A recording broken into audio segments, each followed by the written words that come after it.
이 스가랴서 12장부터 마지막 14장까지는 그날이 오면이라는 표현을 반복하면서 종말에 일어날 일들에 대한 말씀을 선포하고 있습니다. 스가랴 선지자의 입장에서 그날, 이 종말은 우리가 보는 종말과는 다르게 보였을 것입니다. 왜냐하면 스가랴가 보는 종말은 이중적인, 마치 우리가 멀리 있는 산을 볼 때 두 산이 있는데 그 두 산이 하나로 보이는 것처럼 스가랴에게는 보였을 것이고, 그 산 가까이에서 있는 사람들은 그 산이 앞에 큰 산이 있고 또 뒤에 큰 산이 두 개가 겹쳐져 있다라는 것을 보듯이 우리는 두 개의 그 사이의 간격에서, 중간에서 산을 보게 될 것입니다. 바로 그날은 이미 오신 예수 그리스도, 이미 임한 하나님의 나라를 보여주는 점에서 종말이고, 또 그날이 장차 완성돼서 아직 완성되지 않은 하나님 나라를 기다리고 소망하는 가운데 마지막 최종적 심판의 의미에서의 종말, 이렇게 두 가지를 의미합니다. 그러나 스가랴 선지자 입장에서 그날은 두 개가 중첩되어져서 나타나는 것이죠. 12장 오늘 본문 1절부터 9절은 먼저 하나님의 언약 백성인 이스라엘과 이방 민족 사이에 큰 전쟁이 있을 것이다. 그리고 하나님께서 그러한 이방 민족들을 진멸하고 다윗과 예루살렘과 유다를 영화롭게 할 것이다 라고 말씀하십니다.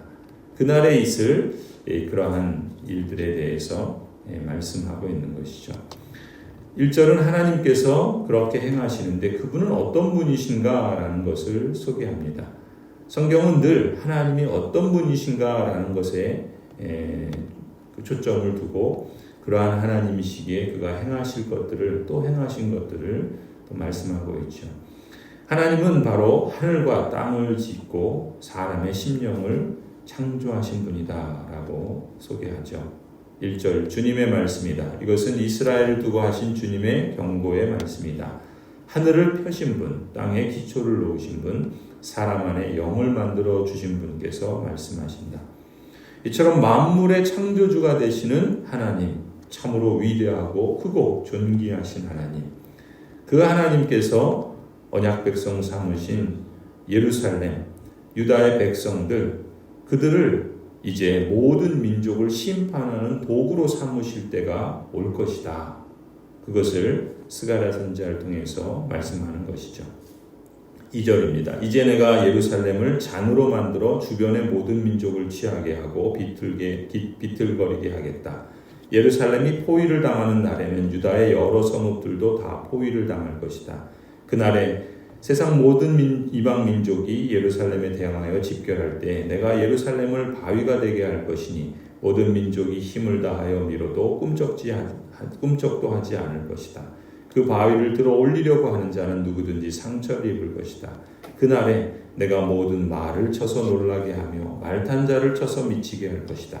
나 주가 하는 말이다. 내가 유다 백성은 지켜 돌보겠지만 모든 이방 민족이 부리는 말들은 쳐서 눈이 멀게 하겠다.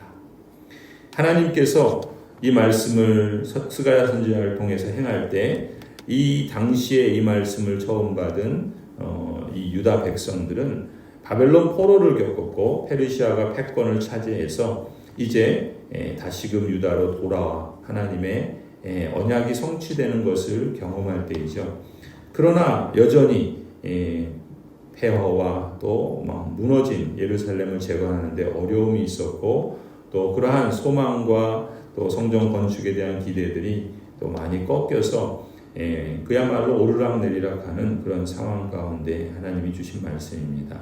비록 그들의 현실과 또 보이는 상황들은 결코 녹록지 않고 또 무너져 있는 것처럼 낙심케 하며 그들의 마음을 꺾어버리는 상황이었지만, 그러나 하나님께서 누구신가, 또 그분이 무엇을 하실 것인가, 하나님의 종말에 있을 이 말씀을 선포하심으로써 그 백성들을 위로하시고 또 새롭게 하시고 또 그들이 행해야 할 일들을 계속해서 힘있게 이루어갈 것을 촉구하시는 것이죠. 이처럼 예루살렘은 하나님께서 이방 민족, 모든 민족을 취하게 하는 잔으로 삼으시고 또 그들을 미뤄도 꿈쩍도 하지 않는 바위가 되게 하셔서 역사하시겠다라고 말씀하십니다. 그래서 누구든지 예루살렘으로 인해서 포위를 당하고 상처를 입게 될 것이다 라고 그렇게 말씀하죠. 특히 그날이 오면 하나님께서 친히 유다의 언약 백성들은 지키시지만 언약 백성을 공격하는 모든 민족은 쳐서 무력화시키실 것이다 라고 선언하고 있습니다.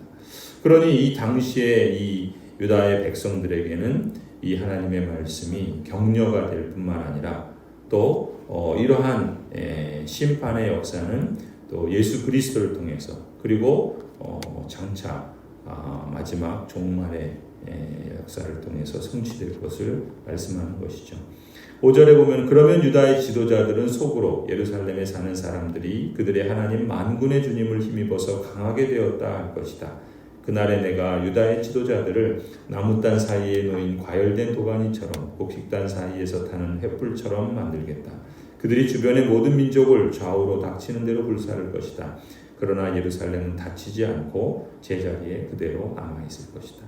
그러니까 하나님께서 행하실 일들을 말씀을 들으며 또 그날이 오면 이제 유다의 지도자들은 하나님의 손길을 깨닫게 되는 것이죠. 또 예루살렘 주민들은 마음속으로 그들의 하나님 만군의 여호와 때문에 강하게 되었다 고백할 것이라 말씀합니다. 그래서 그날에는 유다의 지도자들이 위기에 처한 예루살렘의 회복에 중요한 역할을 하게 될 것이고 또 예루살렘 사람들도 다시 예루살렘에 돌아와 살게 하실 것이다 라고 말씀하시는 것이죠. 이러한 말씀은 당시 유다 백성들에겐 큰 힘과 위로가 되었을 것입니다. 이처럼 크고 존귀하신 하나님께서 유다와 다윗과 예루살렘을 구원하시고 그 언약 백성들을 영화롭게 하실 날 바로 그날을 오게 하실 것이다 라는 것이죠. 7절입니다. 나 주가 유다의 거처를 먼저 구원해 주겠다. 다윗 집안의 영광과 예루살렘에 사는 주민의 영광이 아무리 크다 하여도 유다의 영광보다 더 크지는 않을 것이다.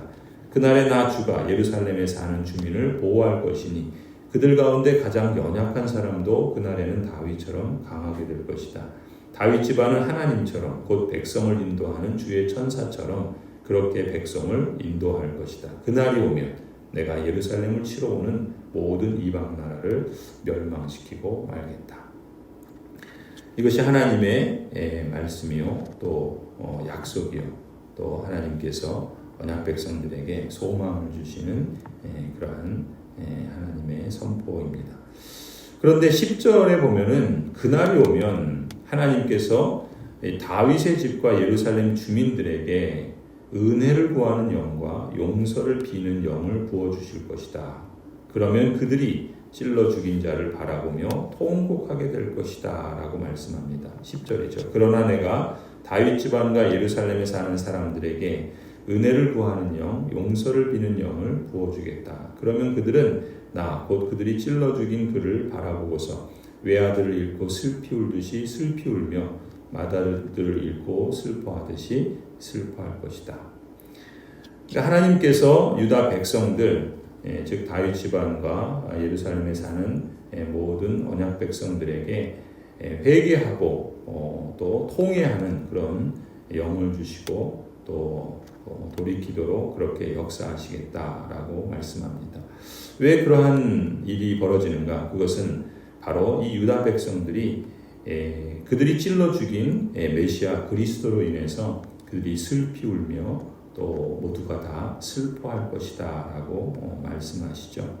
이 말씀은 곧 장차 있을 메시아 예수 그리스도의 십자가의 죽임을 말씀하는 것이고 또 그러한 일로 인해서 하나님께서 하나님의 그 구원의 역사를 이루어갈 것을 예언하는 말씀으로 해석할 수가 있습니다. 그래서 그날이 오면 메시아 그리스도로 오신 예수님께서 이 언약 백성들의 불의와 불순종과 또 탐욕과 또 시기로 인해서 예수 그리스도를 죽인 그러한 사건들, 그러한 일들로 인해서 모든 이스라엘 백성들이 애통할 때가 올 것이다 라고 말씀하시는 것이죠. 11절에 보면은 그날이 오면 예루살렘에서 슬프게 울 것이니 무기또 벌판 하다드 림몬에서 슬퍼한 것처럼 기막히게 울 것이다. 온 나라가 슬피 울 것이다.